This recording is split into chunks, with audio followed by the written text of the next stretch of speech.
കേരളത്തിൽ ആദ്യമായിട്ട് താമര വിരിയിച്ചതിൻ്റെ ഒരു മാധുര്യം നുകർന്നത് ബി ജെ പിക്കാര് നേമം മണ്ഡലത്തിൽ നിന്നാണ്. അത് 2016 ഒ രാജഗോപാല് ശിവൻകുട്ടിയെ പരാജയപ്പെടുത്തിക്കൊണ്ടാണ് ആ വിജയം സമ്പാദിച്ചത്. 2021 അത് കളഞ്ഞു കുളിച്ചു.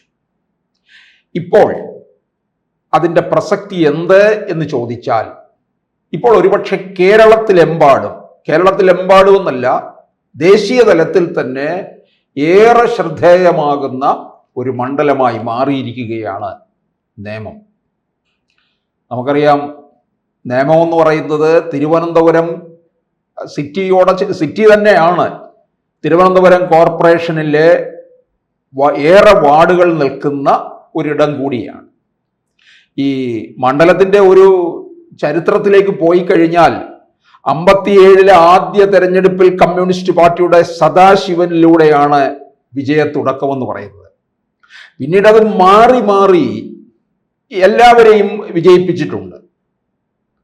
CPM-നെയും കോൺഗ്രസിനെയും ഒക്കെ വിജയിപ്പിച്ചിട്ടുള്ള ഒരു മണ്ഡലമാണ്. പക്ഷേ ഏറ്റവും അവസാനം വന്ന് നമ്മൾ നോക്കുമ്പോൾ കോൺഗ്രസിനെ 3-ാം സ്ഥാനത്തേക്ക് പിഴുതെറിഞ്ഞ് നിർത്തിയിരിക്കുകയാണ് ഈ മണ്ഡലം. വളരെ ദയനീയമായ തരത്തിലൊക്കെ പരാജയം ഉണ്ടായിട്ടുണ്ട്. UDF-ലെ ചാരുപാറ രവിക്ക് BJP-യുടെ പിറകിലെത്താൻ പോലുമേ കഴിഞ്ഞുള്ളൂ എന്നുള്ളതാണ്. അങ്ങനെ UDF അവിടെ വളരെ പിന്നാക്കം നിൽക്കുന്ന ഇടമാണ്. പക്ഷേ അവരവകാശപ്പെടുന്നുണ്ട് അവർ കാരണമാണ് BJP-യുടെ അക്കൗണ്ട് പൂട്ടിച്ചത് എന്ന്. 2021 കെ മുരളീധരനാണ് മത്സരിച്ചത്. ലീഡറെ വിജയിപ്പിച്ചിട്ടുള്ള മണ്ഡലം കൂടിയാണത്. ലീഡറുടെ മകനെ തോൽപ്പിച്ച മണ്ഡലവും കൂടിയാണ്. അപ്പോൾ അങ്ങനെയുള്ള ഇടത്താണ് ഇപ്പോൾ അതിശക്തമായിട്ടുള്ള മത്സരം നടക്കുന്നത്. 2021 വോട്ടിംഗ് നമ്മൾ നോക്കുമ്പോൾ ശിവൻകുട്ടി അവിടെ 55,837 വോട്ടാണ് നേടിയത്. അതായത് 38.24% വോട്ട് നേടി എന്നുള്ളതാണ്. കുമ്മനം രാജശേഖരൻ അവിടെ 51,888 വോട്ട്, 35.54% വോട്ടാണ്. കെ മുരളീധരൻ വന്നിട്ട് 36,524, അതായത് 25.1% കെ മുരളീധരന്റെ വോട്ട് നില. അപ്പോൾ ശിവൻകുട്ടിയുടെ ഭൂരിപക്ഷം എന്ന് പറയുന്നത് 3,949 വോട്ട്. അപ്പോൾ വലിയ ഭൂരിപക്ഷമൊന്നും അല്ല. പക്ഷെ അക്കൗണ്ട് പൂട്ടിച്ചു എന്നുള്ള രീതിയിലാണ് UDF-ഉം CPM-ഉം അവിടെ വലിയ ആഹ്ലാദം നടത്തിയത്. ആ അക്കൗണ്ട് എന്നത്തേക്കുമായി പൂട്ടി ഇനി ഒരിക്കലും തുറക്കാൻ അനുവദിക്കില്ല എന്നുള്ള തരത്തിലാണ് ഇപ്പോൾ CPM-ന്റെ പ്രവർത്തനവും. അവിടുത്തെ BJP-യുടെ സ്ഥാനാർത്ഥിയെ വളരെ മുന്നേ തന്നെ പ്രഖ്യാപിച്ചു കഴിഞ്ഞു. BJP-യുടെ സംസ്ഥാന അധ്യക്ഷൻ തന്നെ സ്വയം പ്രഖ്യാപനവും നടത്തി. നേമത്ത് താൻ തന്നെ ആയിരിക്കും മത്സരിക്കുക എന്ന് അധ്യക്ഷൻ രാജീവ് ചന്ദ്രശേഖർ പറയുകയുണ്ടായി. ഇനി അതിനകത്തൊരു ഔദ്യോഗിക പ്രഖ്യാപനം മാത്രം വന്നാൽ മതി. BJP-യുടെ പല മണ്ഡലങ്ങളിലും സ്ഥാനാർത്ഥികളെ തീർച്ചപ്പെടുത്തി അവർ പ്രവർത്തിക്കാനും തുടങ്ങിയിട്ടുണ്ട്. കഴിഞ്ഞ ദിവസം തന്നെ വട്ടിയൂർക്കാവ് മണ്ഡലത്തിലെ ശ്രീലേഖ മത്സരിക്കുമെന്നുള്ളത് ഉറപ്പായി കഴിഞ്ഞിരിക്കുകയാണ്. BJP-യുടെ A ക്ലാസ് മണ്ഡലത്തിൽ വരുന്നതാണ്. അപ്പോൾ ഇവിടെ നേമത്തായിരിക്കും ഏറ്റവും കൂടുതൽ ജനശ്രദ്ധ ഉണ്ടാകാൻ പോകുന്നത് എന്നുള്ളതാണ്.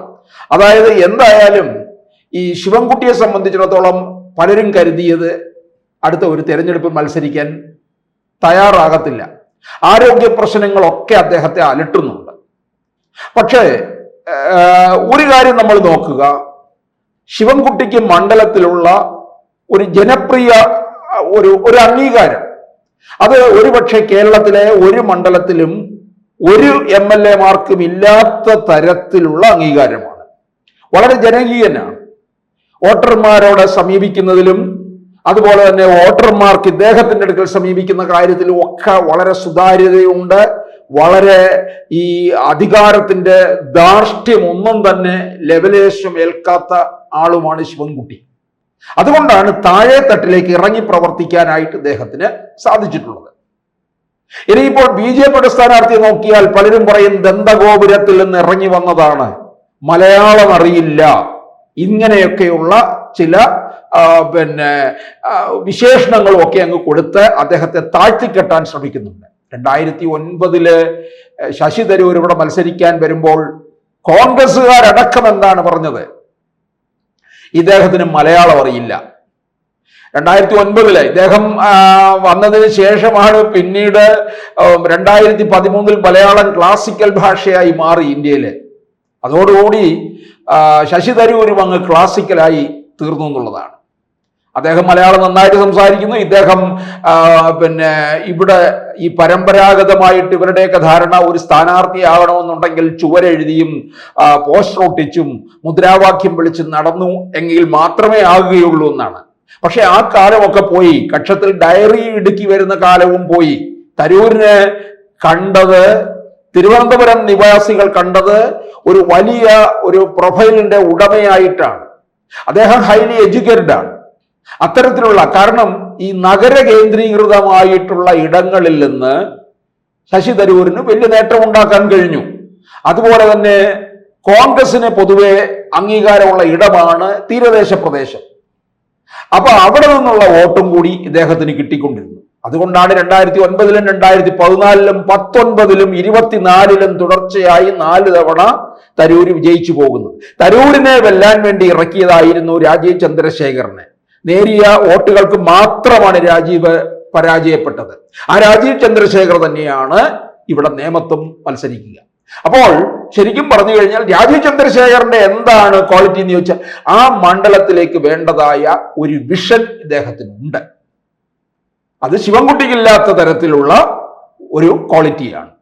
2 പേർക്കും 2 തരത്തിലുള്ള ക്വാളിറ്റിയാണുള്ളത്.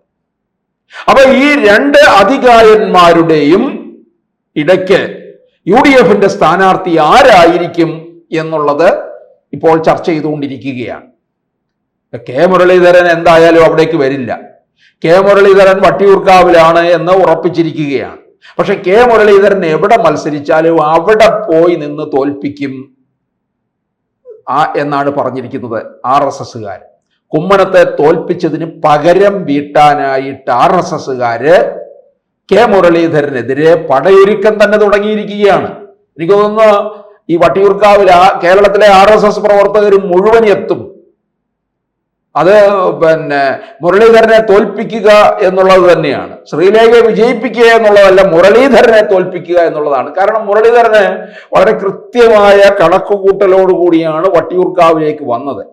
2016 ഇവിടെ നിന്ന് വിജയിച്ചു പോയ ആളാണ്. മണ്ഡലത്തിനെ വളരെ ഭംഗിയായിട്ട് നോക്കിക്കൊണ്ടുവന്നു, വളരെ ജനപ്രിയനായി മാറി. പിന്നീടാണ് വടകരയിലേക്ക് കൊണ്ടുപോകുന്നത്. അപ്പോൾ ഇവിടെയും ഈ നേമത്തും എന്തായാലും കൃത്യമായിട്ടും RSS പ്രവർത്തനം ശക്തമാണ്. RSSന്റെ ശാഖകൾ ധാരാളമുള്ള ഒരിടം കൂടിയാണ് നേമം എന്ന് പറയുന്നത്. അവിടെ തീർച്ചയായിട്ടും കോൺഗ്രസിന്റെ സ്ഥാനാർത്ഥി ആര് എന്നുള്ള ഒരു ചോദ്യം ഉയരുന്നുണ്ട്. ആരായാലും ശരി തന്നെ ഇത് 22 വാർഡുകൾ ഉൾപ്പെടുന്ന ഈ നേമം മണ്ഡലത്തില് അതിശക്തമായിട്ടുള്ള ഒരു മത്സരം തന്നെയായിരിക്കും ഉണ്ടാകാൻ പോകുന്നത്. ഇവിടെ നായർ, ഈഴവ സമുദായങ്ങൾക്ക് മുൻതൂക്കമുണ്ട്. അതുപോലെ തന്നെ വെള്ളാള, വിശ്വകർമ്മ, നാടാര്, ക്രിസ്ത്യൻ നാടാർ സമുദായങ്ങളും മണ്ഡലത്തിൽ പ്രബലരാണ്.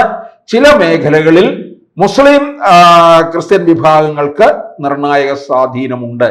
ആ ഇടങ്ങളിലായിരിക്കും ചിലരുടെ വോട്ട് ഏത് വഴിക്ക് തിരിയും, BJPക്ക് എതിരാകുമോ ഇല്ലയോ എന്നുള്ള കാര്യം അറിയാൻ പോകുന്നത് അവിടെ നിന്നാണ്.